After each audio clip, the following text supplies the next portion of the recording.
This is the Joshin and welcome to our mini vlog.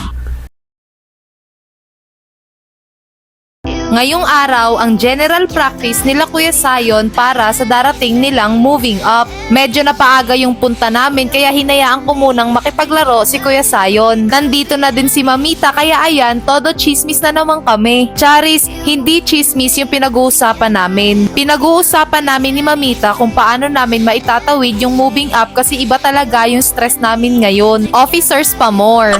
Umalis muna si Mamita para kunin yung kambal niya. Pinatigil ko na si Kuya Sayon sa kakalaro niya dahil pulang-pula na yung pisngi niya at basang-basa na siya sa pawis. Maya-maya nga ang dami ng students and parents ang nandito sa harapan ko at pinapila na rin kami ng advisor nila Kuya Sayon. May binubulong nga sa akin si Kuya Sayon, hindi ko naman siya maintindihan. At dito, nag-umpisa na ang general practice. Tinuturuan ko nga dyan si Kuya Sayon na ayusin yung lakad at mag-smile palagi kasi section nila ang unang rarampa sa red carpet. Pagkatid ko kay Kuya Sayon sa upuan niya, iniwan ko muna siya saglit at tumulong ako sa mga co-officers ko mag-assist. Sa mga oras na to, Jai, gutom na ako. Paano pa kaya si Kuya Sayon? Kaya pumunta ako sa kantin kaso sarado. Lalo pa ako nagutom nung nakita ko si Mamitang may iniinom. Hoy Mamita, sumisimple ka dyan, pengi ako.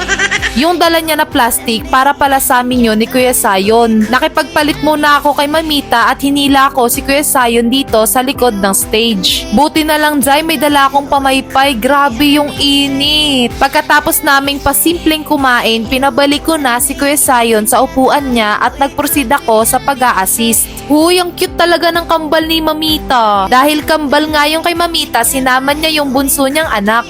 Di lang mabait yung Mamita ko, napaka-generous pa. Binilhan niya lang naman kami ni Kuya Sayon ng tubig. Kita niyo yung pagkauhaw ni Kuya Sayon, walang hinga-hinga. Grabe yung init dito, Jai, ang tindi. Lumabas ako at bumili ng makakain ni Kuya Sayon kasi hindi na daw niya kaya yung gutom, Jai. Sige Kuya Sayon, kumain ka lang, walang aagaw sa'yo niyan.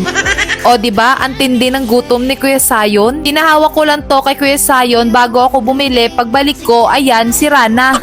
Dahil busog na nga si Kuya Sayon, may gana na siya makipagsabayan sa mga kaklase niya. Pagkatapos ng practice, dumiretso kami dito sa room nila Kuya Sayon para kunin yung ribbon and sash. Tapos lumipat ako sa kabilang room para sa isang meeting. Kasama ko nga pala dyan si Mamita at si Jam. O diba, ngarag na kami.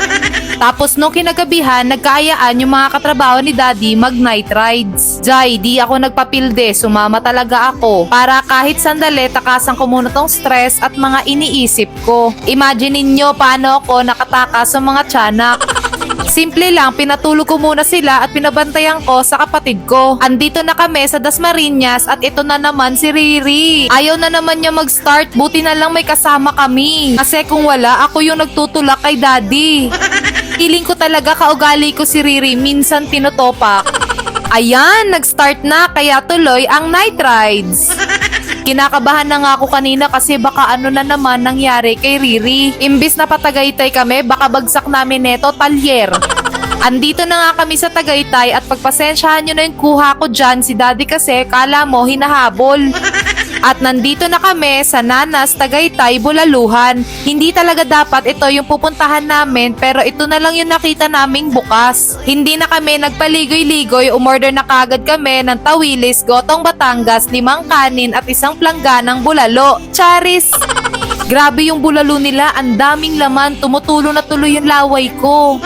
1 AM na sa mga oras na to, Jai, kaya hihigop na ako ng sabaw kasi sobrang lamig. Grabe, ang sarap nung laman. Tapos gagawa ako ng sausawan at toyo ang ihalo ko. Nagpapatis din naman ako pero toyo ang trip ko ngayon. Kanina pa ako takam na takam dito kaya eto titikman ko na. Shit, Jai, mainit pa pala.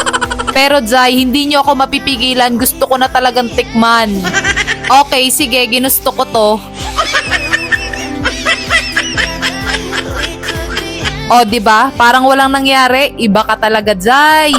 Eto talaga si Daddy, hindi nagpatalo sa bone marrow. Yan yung mga paborito niya pero bawal sa kanya. Hindi ako high blood pero grabe, nakakasuya. Pinagbigyan ko si Daddy kumain yan kasi hindi naman baboy yan at ngayon na lang ulit siya nakatikim ng bone marrow. Topic nga namin dito yung kakulitan ni Bebo. O siya, hanggang dito na lang. See you on our next vlog. Bye!